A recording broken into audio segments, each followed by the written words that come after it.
Hey everyone, before we dive in, here's something really cool. You're listening to an episode created almost entirely by AI.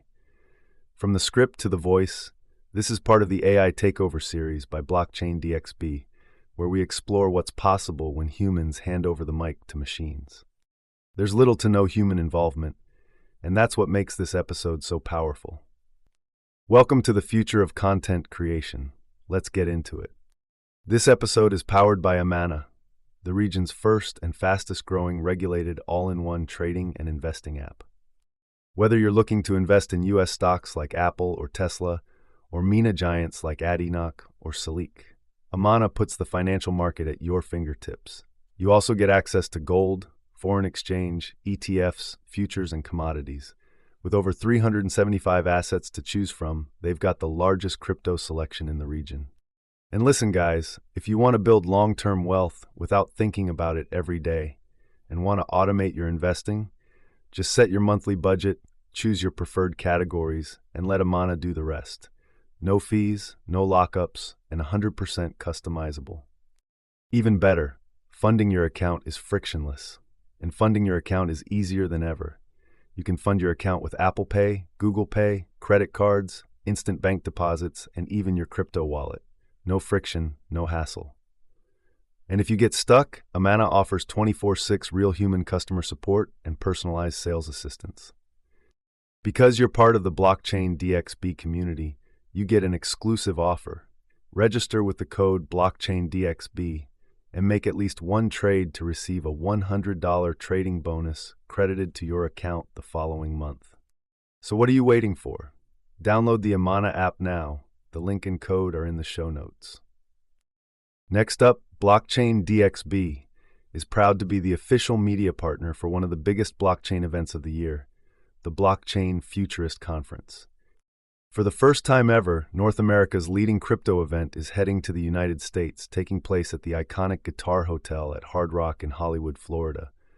Alongside it is ETH Women, happening simultaneously.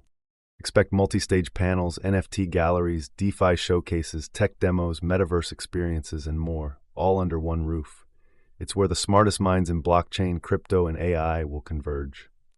Get 25% off tickets by using the code DXB25. And yes, I'll be there with exclusive live coverage, behind-the-scenes interviews, and spotlight features on groundbreaking projects. Mark your calendars, November 5th and 6th, 2025. Visit futuristconference.com and use code DXB25. Link is in the show notes. Next up, Blockchain DXB has two more interesting partnership news to announce. First up, with Future Blockchain Summit and Fintech Surge 2025. Blockchain DXB is an official media partner of Future Blockchain Summit and Fintech Surge 2025. Future Blockchain Summit is one of the biggest and oldest blockchain summit taking place in Dubai, going back to almost a decade, 2017 to be precise. The event takes place between October 12th to 15th at Dubai Harbour. This is where blockchain meets fintech to redefine the future of finance. 250 plus world-class speakers, 1,200 plus investors, live demos, product launches, and the exclusive invite-only GITEX Digital Assets Forum, all under one roof. From Web3 pioneers to fintech leaders shaping payments, banking, insurtech, AI, and DeFi, this event brings the entire ecosystem together.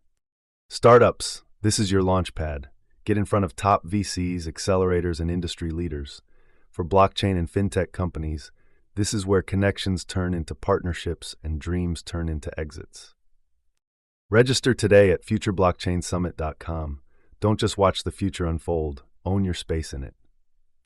Remember, Future Blockchain Summit and Fintech Surge 2025. The registration link is in the show notes below, and see you at Dubai Harbour. Second partnership news kicking off from today is with the leading Bitcoin event organizers on this planet. And this year, Bitcoin Asia is taking things to another level. Bitcoin Asia are hosting a massive gathering this August in Hong Kong, and Blockchain DXB is proud to be an official media partner of Bitcoin Asia 2025. Taking place this August in Hong Kong, Bitcoin Asia is the region's premier Bitcoin gathering, where builders, investors, and innovators meet. It's really an honor for Blockchain DXB to be associated with Bitcoin Asia. Now at this event, expect powerful keynotes, bold conversations, and a headlining session with none other than Eric Trump. He will be sharing his vision for Bitcoin's long-term potential, its role in global finance, and Asia's massive impact on adoption, and a lot more. So listen up, guys. From infrastructure to regulation, privacy tools to lightning development, Bitcoin Asia connects global Bitcoin communities and drives innovation across cultures and markets.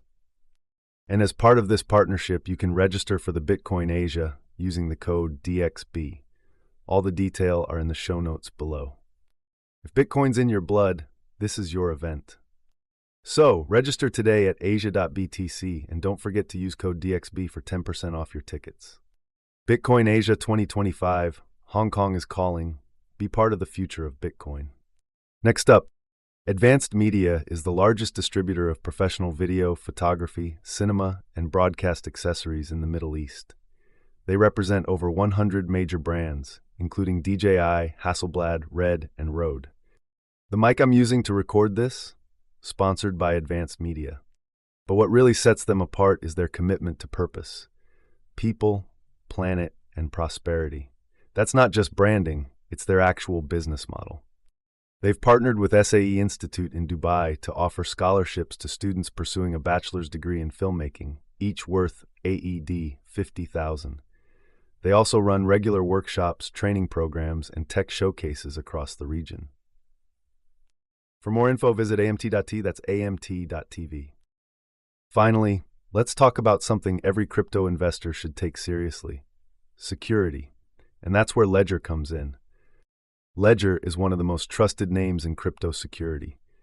Their hardware wallets, like the Nano S Plus and Nano X, keep your assets safe by storing your private keys offline. That means you're protected against hacks, malware, and phishing attempts that can compromise online wallets. The company is headquartered in Paris and is constantly innovating. Their team works with world-class security researchers and regularly tests their own products for vulnerabilities. It's why Ledger wallets are used by millions around the world. Using a hardware wallet isn't just smart, it's essential. If you're serious about crypto, it's time to stop relying on centralized exchanges or browser wallets. Click the link in the show notes to order your Ledger wallet and support this podcast at the same time.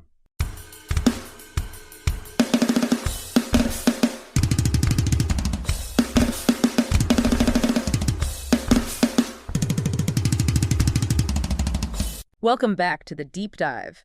We are closing out the last few days of December 2025, and our mission today is to really cut through the noise of the end-of-year outlook. And we have quite a stack of sources to do it. We do. We're looking at global market movements, some pretty aggressive institutional plays, and a really concentrated tech push in the Middle East.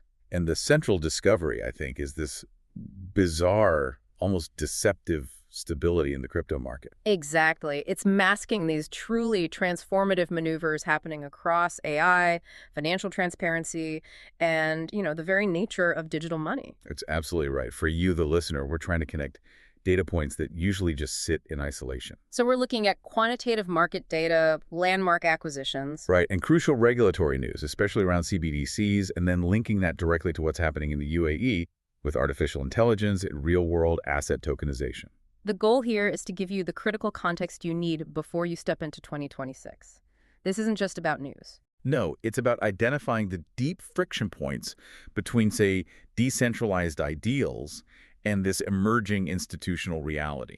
Okay, so let's unpack this, and I think we have to start with the most confusing data point in our stack. The state of the crypto market itself. Yeah. Despite all this global movement, all this institutional excitement, the total global cryptocurrency market is essentially flatlining. It's just sitting there, right above the 3 trillion mark at 3.04 trillion. If you just glanced at it, you'd think nothing was happening. Nothing at all. But it's the very definition of deceptive stability, because the moment you look beneath that $3 trillion surface, you see these contradictory signals flashing everywhere. Like what? Well, within the last 24 hours, the data shows significant outflows from the crypto exchange-traded funds. The ETFs? Exactly. Bitcoin ETFs led the way with $36 million in outflows, And Ethereum ETFs saw an even larger outflow, 52.74 million. So if you're a retail investor, you see that and you think, okay, bearish, people are selling, taking profits, closing out. But here's the paradox we flagged for you. At the exact same time, digital asset treasury inflows were robust. Not just robust, they crossed the $4 billion mark. They're sitting at $4.64 billion. So institutional money, or at least large corporate money, is walking out one door, the regulated ETF space, and just rushing in through another, specifically these digital asset treasury holdings. That raises a fascinating question, doesn't it? Who is accumulating and why are they doing it this way? I mean, one theory we have to consider is just end-of-year positioning.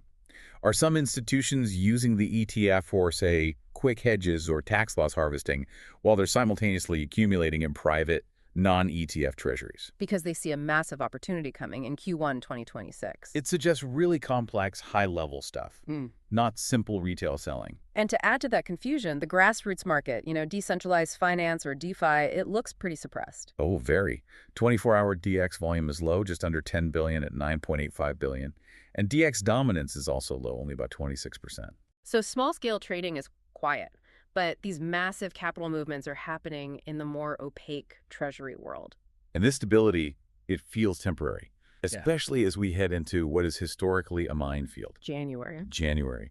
If we look at the historical data, Bitcoin's January performance is just notoriously volatile. The numbers are kind of staggering. If you go back to 2011, the highest pump Bitcoin ever saw in a January was a massive 73% surge. But then it also dumped by 31% in January of 2015. More recently, 2024 was a modest plus 1%, 2025 was plus 9%. So we have this tension. History says volatility is almost guaranteed. But the new variable, the thing that's different for 2026, is the sheer unprecedented volume of institutional capital that's come in over the last year. That's the difference maker. So the critical question for you to think about is, with this new institutional leverage, will they trigger a volatility spike to maybe shake out weak hands? Or will their buying power just translate into a momentum pump like that legendary 2011 surge? The control mechanisms are just completely different now. And that institutional leverage, it forces us to ask, okay, if they're controlling the market, what are they holding and how are they securing it? Which brings us neatly to this aggressive push we're seeing for transparency and integration between digital assets and traditional finance, or TradFi. Yeah, and this push is being led by players like Ledn or LDLN. Right. They've launched what they're calling their open book report. It's a monthly disclosed look at their Bitcoin loan book. It's essentially a public proof-of-reserve initiative. They're trying to set a much higher benchmark for transparency in Bitcoin-backed lending. And the metrics they release, they do set a high standard. They do. Their report confirms 100% of Bitcoin collateral is held in custody, independently audited. Specifically, they're reporting 868 million in outstanding loans, backed by 18,488 Bitcoin. And they're maintaining an average 55% loan-to-value ratio, the LTV. And they explicitly frame this whole proof-of-reserve thing as a way to prevent a repeat of that devastating 2022 crypto lending crisis. They want to eliminate the risk of rehypothecation. Okay, so for you, the listener, who isn't maybe a finance veteran, what does avoiding rehypothecation really mean here? Why was it so destructive? Think of it this way. In traditional banking, you have fractional reserve lending, so the bank lends out money, you deposit it. Rehypothecation is similar, but way more dangerous. Oh, so? It means a lending platform takes the collateral you deposited, say your 10 Bitcoin, and then they lend it out or use it for their own trading, sometimes multiple times over. So when the market turns down, they can't give you your collateral back, which is exactly what triggered those cascading failures in 2022. Ledn's Poor is basically saying, we keep your collateral locked 100% in custody and audit it. That is a huge step for building trust, but it sounds like a very centralized solution to a decentralization problem. I mean, isn't this still relying on a company's promise, even with an open book? That's the critical question, right? Who audits the auditor? Exactly. And that's the kind of high-level thinking we encourage. Even with this report, the source notes a crucial caveat. You, the learner, are advised to independently validate the public addresses on the Explorer. Why is that? Because funds could technically be moved immediately after the report is issued. The goal is setting a standard But due diligence and, critical inspection are still paramount. And while the lending side tries to clean itself up, traditional finance is just busy buying up the fundamental infrastructure. Absolutely. We're seeing a huge macro trend of financial giants acquiring exchanges, especially in South Korea. The big example is South Korea's massive financial firm, Mirae Asset. They're considering buying a 90% stake in the Korbit exchange. For about $97 million. Mm-hmm. And Korbit is the fourth largest exchange by volume in South Korea. This isn't just about diversification for them. No, this is about owning the gateway. It's positive on a macro level because it signals that TradFi isn't just acknowledging crypto anymore, they want to own the pipes. They see these exchanges as core components of future finance. Right. But if we connect this acquisition to the friction points we talked about, it raises that important question. Will this tight integration with financial giants inevitably lead to more restrictions, tighter KYCML? And maybe a loss of the very freedom that attracted people to these platforms in the first place. It's a trade-off. You get institutional stability, maybe at the expense of user sovereignty. Stability and control, that seems to be the theme of the global regulatory side of things as well, especially when you look at China's CBDC. The central bank digital currency. And the newest development there is particularly interesting. The interest gambit. That's it. The newest development is that users of the digital yuan will now receive interest on their deposits, and that interest is paid by commercial banks. This is a deliberate step, right? To make their digital currency competitive with a traditional bank account and pull citizens into their centralized system. The system operates on a two-tier model. The central bank manages the rules and infrastructure. Commercial banks handle the wallets, payments, compliance. It supports offline payments, smart contracts. So functionally, it modernizes payments, and yes, it improves financial stability by cutting down on things like shadow banking. But this is the double-edged sword with all CBDCs. This is why it's a fundamental battle for the structure of money. How so? While it's efficient, the centralized nature means the issuer, the central bank, can track every single transaction and, crucially, has the theoretical ability to double spend or freeze assets at will. The moment you introduce that central control, you create a potential kill switch. And that, for you, the listener, is the direct existential contradiction to the foundational innovation of Bitcoin. Satoshi's core achievement was solving the double spending problem without needing that central authority. And with a CBDC, you're voluntarily reintroducing the very control mechanism the decentralized world fought so hard to remove. This struggle between transparent, audited centralization like Ledn's proof of reserve and total sovereign centralization like the digital yuan, that's the defining feature of finance going into 2026. Okay, before we dive into the massive tech push in the UAE, let's take a quick but really crucial detour, because even as institutions get more sophisticated and governments roll out these advanced systems, one thing never changes. The human element is always the weakest link. This is the cautionary tale from New York, the Ronald Spector case. A Brooklyn man charged with stealing nearly $16 million. And his method wasn't some complex hack, it was pure social engineering. He just posed as a representative of a crypto exchange. He tricked about 100 Coinbase users into transferring funds directly to his wallets. $16 million stolen with the oldest trick in the book, the fake customer support agent. And the outcome is grim. Only $500,000 has been recovered so far. He's facing serious charges, obviously. But the lesson for you is vital. No amount of market sophistication or institutional backing negates the need for personal caution and verification. The simple exploitation of human trust is often far more successful than trying to crack complex cryptography. So true. Okay, now let's pivot and look at this aggressive, centralized technology expansion being driven by the UAE. Their goals in AI and tokenization are not incremental. No, they're not. They represent a fundamental shift in economic structure. The reports on the Middle East's digital push are incredibly ambitious.